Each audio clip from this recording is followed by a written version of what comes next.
Meu nome é Antônio, eu tenho 65 anos e essa é a minha história. Por muito tempo, minha vida foi apenas trabalho e renúncia.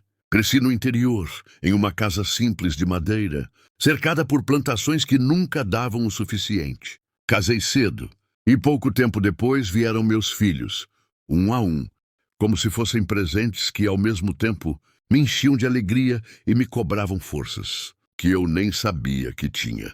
Desde jovem, aprendi a colocar os outros acima de mim mesmo, e talvez por isso eu tenha me tornado o homem que todos viam como incansável. Trabalhava no campo, depois fazia bicos na cidade, voltava tarde da noite e, ainda assim, arrumava tempo para ajudar nos deveres da escola, ouvir os sonhos deles e prometer que fariam um futuro melhor do que o meu. Minha vida inteira foi construída em cima dessa promessa silenciosa, a de que eles jamais precisariam passar pelo que passei. Eu era só um homem comum, com as mãos calejadas e o rosto marcado pelo sol, mas dentro de mim havia um orgulho imenso de ser pai. Lembro-me das noites em que chegava exausto, mas me sentava ao lado da cama deles apenas para garantir que estavam dormindo em paz. Muitas vezes não havia comida suficiente para todos, e eu fazia questão de dizer que já tinha comido fora, inventando desculpas para que não percebessem a fome que eu carregava no estômago. Eu só queria vê-los crescer fortes, estudar, conquistar coisas que eu nunca pude ter. Quando minha esposa nos deixou cedo demais, pensei que não daria conta.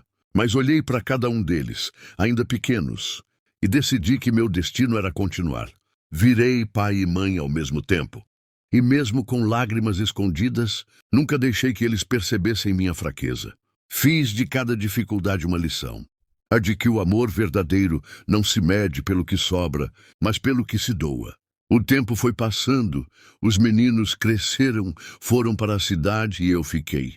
Sempre orgulhoso, sempre torcendo, mesmo que de longe. Com o tempo, meu corpo foi cobrando o preço de tantos anos de esforço. As dores nas costas se tornaram constantes. Minhas pernas já não tinham a mesma firmeza, e a vista começou a falhar. Ainda assim, nunca reclamei. Sempre dizia a mim mesmo que era apenas o peso da vida, e que valia a pena por tudo o que meus filhos estavam conquistando. Eles ligavam de vez em quando, diziam estar ocupados, que o trabalho exigia muito, que a vida na cidade era corrida demais. Eu entendia, ou ao menos tentava. A verdade é que cada ligação curta terminava com um silêncio longo dentro de mim. Eu sorria, me despedia, mas ao desligar, ficava olhando para o vazio, lembrando de quando aquelas mesmas vozes me chamavam de pai com inocência, correndo pelo quintal. Era difícil aceitar que o tempo havia transformado não só a mim, mas também o laço que nos unia. Foi numa manhã fria que tudo mudou. Eu acordei com um aperto no peito, uma fraqueza que me fez perder as forças no chão da cozinha. Os vizinhos ouviram o barulho e me socorreram, levando-me para o hospital às pressas. Lembro do barulho das sirenes, das luzes fortes e da sensação de que, pela primeira vez, eu não estava no controle da minha própria vida. Fui internado, cercado por pessoas de branco, máquinas apitando, agulhas entrando em minhas veias. Eu só pensava, logo meus filhos vão aparecer. Pedi para chamarem eles, dei os números de telefone e esperei. Esperei como quem espera o sol nascer depois de uma longa noite. Os dias passaram, e cada vez que uma porta se abria, meu coração acelerava, achando que seria um deles entrando para me ver. Mas a porta se fechava e nada acontecia. As enfermeiras eram gentis, me chamavam de seu Antônio e tentavam preencher o vazio com sorrisos e conversas rápidas. Mas eu percebia o olhar de pena em cada uma delas. Eu repetia sempre que meus filhos viriam, que só estavam ocupados, que logo passariam por aquela porta para me levar de volta para casa. No fundo, eu me agarrava a essa esperança como quem se segura na última tábua em alto mar. Mas os dias viraram semanas e cada silêncio do telefone parecia mais pesado que o anterior. Vi outros pacientes receberem visitas, flores, abraços, e eu continuava ali, sentado na cama, olhando para a porta como um velho esquecido. A cada noite, perguntava a mim mesmo onde havia errado, se o amor e os sacrifícios de uma vida inteira não eram suficientes para merecer pelo menos uma despedida digna. Com o tempo, comecei a perceber que meu corpo não estava apenas doente, estava também cansado de esperar. A cada manhã, quando a luz atravessava a janela do quarto do hospital, eu me pegava imaginando que aquele seria o dia em que ouviria passos conhecidos no corredor, uma voz chamando o pai com a mesma ternura de anos atrás. Mas nada acontecia. O relógio na parede parecia zombar de mim, girando lentamente, transformando horas em eternidades. As refeições vinham, os remédios eram aplicados, as visitas dos médicos eram sempre iguais. Mas dentro de mim crescia um buraco impossível de preencher. Eu lembrava dos aniversários em que preparei bolos simples, das noites que virei em claro cuidando de febres, das roupas remendadas para que eles nunca fossem para a escola com vergonha. Cada memória vinha como uma onda e todas batiam contra a mesma rocha, a solidão. Perguntava a Deus se era esse o fim que me esperava. Se todo o sacrifício da vida acabava num leito branco, esquecido pelos que mais amei. E ainda assim, em meio à dor, eu me agarrava a uma esperança quase infantil, a de que, na próxima visita permitida, um deles apareceria e me levaria de volta para casa. Certa vez, uma enfermeira se aproximou de mim com cuidado e perguntou se eu gostaria que ela ligasse novamente para meus filhos. O tom da sua voz era doce, mas havia algo de piedade escondido ali, e aquilo me feriu mais do que qualquer agulha. Assenti em silêncio e vi quando ela discou o número no telefone do posto de enfermagem. Ficou alguns minutos esperando, repetindo meu nome, dizendo que eu estava internado e que precisava de alguém para vir até o hospital. Depois desligou e, com aquele mesmo olhar compassivo, apenas balançou a cabeça, como quem pede desculpas por uma resposta que não chegou. Senti o chão desaparecer. Lembrei de quando segurava aquelas mesmas mãos pequenas, que agora não atendiam ao chamado. Lembrei de quando eles corriam para meus braços, certos de que eu jamais os deixaria sozinhos. E não deixei, mas agora eu era o esquecido. À noite, deitado na cama fria, encarei o teto e percebi que talvez ninguém viria. E essa ideia doeu mais do que a doença que me consumia o corpo. Foi ali que comecei a aceitar que o abandono pode ser ainda mais cruel do que a morte. Naquela semana, vi um senhor do quarto ao lado receber a visita da filha todos os dias. Ela chegava com flores, ajeitava o travesseiro dele, contava histórias da família e, antes de ir embora, segurava sua mão com carinho. Eu observava de longe, fingindo estar distraído, mas cada gesto dela era como uma lâmina atravessando meu peito. Eu não sentia inveja, mas uma dor profunda de constatar que aquilo também poderia ter sido comigo. Bastava um deles, só um, entrar pela porta, nem que fosse para ficar em silêncio ao meu lado. Não precisava de presentes, nem de palavras bonitas, apenas da presença, que sempre foi tudo o que mais valorizei. Lembro-me de que uma noite, enquanto o quarto já estava em silêncio, chorei baixinho, tentando abafar o som para que ninguém percebesse. Eu que tantas vezes disse a meus filhos para serem fortes, me vi frágil como nunca, implorando em pensamento para que não me deixassem terminar meus dias sozinho. Foi nesse momento que compreendi que o silêncio do abandono é o mais cruel dos gritos, porque ele ecoa dentro de nós, sem jamais se calar. Naquela noite, fiquei acordado mais tempo do que de costume. O hospital se calava aos poucos, e só o som distante dos passos das enfermeiras rompia o silêncio. Olhei para minhas mãos, marcadas pelo tempo, cheias de cicatrizes do trabalho duro, e pensei em tudo que elas já haviam feito. Construíram casas, plantaram alimentos, seguraram corpos febris, enxugaram lágrimas, embalaram sonhos. Agora estavam vazias, sem nada nem ninguém para segurar.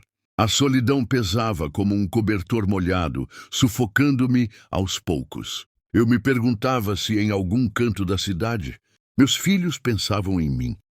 Se ao menos uma vez o meu nome passava pela cabeça deles. O mais cruel era não ter respostas. Não havia explicações, apenas um silêncio que se estendia como uma parede intransponível. E, enquanto a escuridão preenchia o quarto, percebi que talvez não houvesse volta. Talvez minha história estivesse chegando ao fim assim mesmo. Um pai que deu tudo, mas que não teria ninguém ao lado no momento em que mais precisava. Os médicos começaram a falar em alta hospitalar, dizendo que meu estado já não exigia internação, que eu poderia voltar para casa com alguns cuidados simples. Quando ouvi isso, um alívio percorreu meu corpo, porque finalmente teria a chance de sair daquele quarto gelado. Mas ao mesmo tempo veio o medo. Quem iria me buscar? Para onde eu iria? Dei novamente os números dos meus filhos. Insisti que logo chegariam, que apenas estavam ocupados. Os dias se passaram e nenhum deles apareceu. Vi minha mala surrada, com algumas roupas amassadas dentro, repousando no canto, como se também esperasse alguém vir buscá-la. Era como se o hospital inteiro girasse em torno de idas e vindas, famílias chegando e partindo, enquanto eu permanecia ali, imóvel, à margem de qualquer destino. A cada anúncio de alta de outro paciente, a esperança morria um pouco dentro de mim. Eu que tantas vezes carreguei meus filhos no colo quando estavam doentes, agora não tinha quem me estendesse a mão para atravessar aquela porta. Era como se o mundo tivesse decidido que eu já não tinha lugar fora dali. No dia seguinte, fui chamado pelo médico que cuidava de mim. Ele me explicou, com aquele tom profissional e frio que eles tentam suavizar, que não poderiam me manter ali para sempre. O hospital precisava liberar o leito para outros pacientes mais graves. Eu entendia, sempre entendi as regras do mundo, sempre aceitei que a vida era dura e que às vezes era preciso ceder. Mas naquele instante percebi que não havia para onde ir. Disse a ele que meus filhos logo viriam, que apenas não tinham conseguido tempo ainda. Eu mesmo não sabia se acreditava nisso, ou se era apenas uma mentira que contava para mim, para não desabar. Ele suspirou e pediu à assistente social que falasse comigo.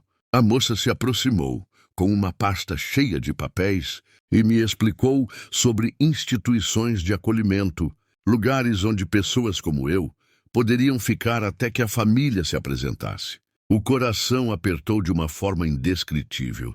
Pessoas como eu, como se eu tivesse perdido até mesmo o direito de ser chamado pelo meu nome. Eu que fui pai, trabalhador, amigo, vizinho.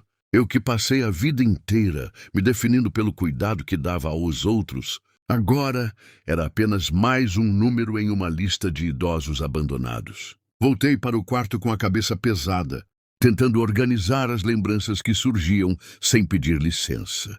Lembrei da primeira bicicleta que comprei para meu filho mais velho, mesmo precisando economizar meses inteiros. Lembrei das noites em que sentei no chão, costurando a barra de uma calça para que minha filha pudesse ir à escola sem ser motivo de piada. Lembrei dos aniversários improvisados, em que fazia malabarismo, com o pouco que tinha para garantir ao menos um bolo com velas. Essas imagens vinham como flashes, misturadas com a realidade fria do hospital. Eu não conseguia entender em que ponto da estrada perdi o vínculo com eles. Será que criei filhos fortes demais, a ponto de acreditarem que eu nunca precisaria de ajuda? Ou será que, sem perceber, deixei que a distância do tempo e da vida apagasse em seus corações a figura daquele homem que sempre os esperou de braços abertos? Naquela tarde observei a janela por horas. O movimento das árvores lá fora, o som distante da cidade, tudo parecia vibrar com vida, enquanto eu estava preso em um limbo de espera. Cada vez que o telefone tocava no posto de enfermagem, meu coração acelerava, mas logo diminuía quando percebia que não era para mim. Senti um nó na garganta e então chorei. Chorei sem vergonha, sem tentar esconder. Era um choro de exaustão, de saudade, de uma dor que não se explica em palavras. Uma enfermeira entrou, enxugou discretamente uma lágrima do meu rosto e disse que eu precisava descansar. Sorri fraco, mas dentro de mim só crescia o vazio. Percebi que talvez não houvesse mais retorno. Talvez aquela espera fosse infinita. E foi nesse instante que a solidão se transformou em verdade absoluta. Eu havia sido deixado para trás, esquecido, como um livro velho em uma prateleira empoeirada. Na manhã seguinte, acordei com o coração pesado. como se tivesse envelhecido mais 10 anos em uma única noite. O hospital estava movimentado, enfermeiros indo e vindo, novos pacientes chegando, famílias inteiras circulando pelos corredores. E eu ali, sentado na cama, vestindo a mesma roupa já gasta, com minha mala ao lado, como alguém à espera de um trem que nunca viria. Senti que o tempo estava escorrendo por entre meus dedos, e cada segundo era um lembrete cruel de que ninguém abriria aquela porta por mim. Olhei para minhas mãos, tão frágeis agora, e percebi que não havia mais forças para insistir na esperança. Durante toda a minha vida, eu me agarrei à fé de que o amor que dei seria um dia devolvido, nem que fosse em forma de um simples gesto. Mas naquele instante a verdade era inescapável. Eu estava sozinho. A assistente social voltou e me disse com delicadeza que precisava encontrar uma solução. Havia um abrigo na cidade que poderia me receber.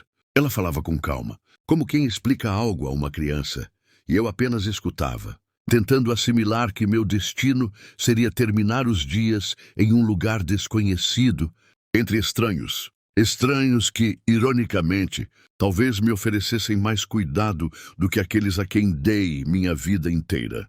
Sorri com tristeza e assinei os papéis que ela trouxe. Minhas mãos tremiam, mas não de fraqueza física. Era o peso da rendição, a aceitação amarga de que não haveria braços familiares me esperando do outro lado daquela porta. Enquanto ela organizava a papelada, fechei os olhos e mergulhei em lembranças. Vi meu filho mais velho, ainda pequeno, correndo pelo quintal com os pés descalços. Ouvi a risada de minha filha quando lhe ensinei a escrever seu nome. Senti novamente o calor de cada abraço, o cheiro do café simples que preparava de manhã, a alegria de vê-los partir para a escola de cabeça erguida. Essas memórias tão vivas eram a única herança que restava para mim. Eram provas silenciosas de que eu amei, de que cumpri meu papel da melhor forma que pude. Mas também eram punhais, porque me lembravam de que todo esse amor não havia sido suficiente para manter os laços intactos. No fim da tarde vieram me buscar. Um funcionário do abrigo chegou com um carro simples. Olhei mais uma vez para o corredor do hospital, para aquela porta que nunca se abriu para mim. Respirei fundo e com passos lentos deixei o quarto. A enfermeira que me acompanhava segurou meu braço com carinho, e eu agradeci, com a voz embargada, por cada gesto de bondade que recebi ali. Entrei no carro e, enquanto ele se afastava, senti as lágrimas rolarem pelo meu rosto enrugado. Não chorei de raiva nem de ódio. Chorei de saudade, de amor não correspondido, de um vazio que ninguém mais poderia preencher. Hoje, ao olhar para minha história, percebo que não sou apenas um homem abandonado. Sou o retrato de tantos outros pais e mães que deram tudo e, no fim, ficaram com nada além do silêncio. Minha vida não foi em vão, mas meu coração carregará para sempre essa ferida aberta.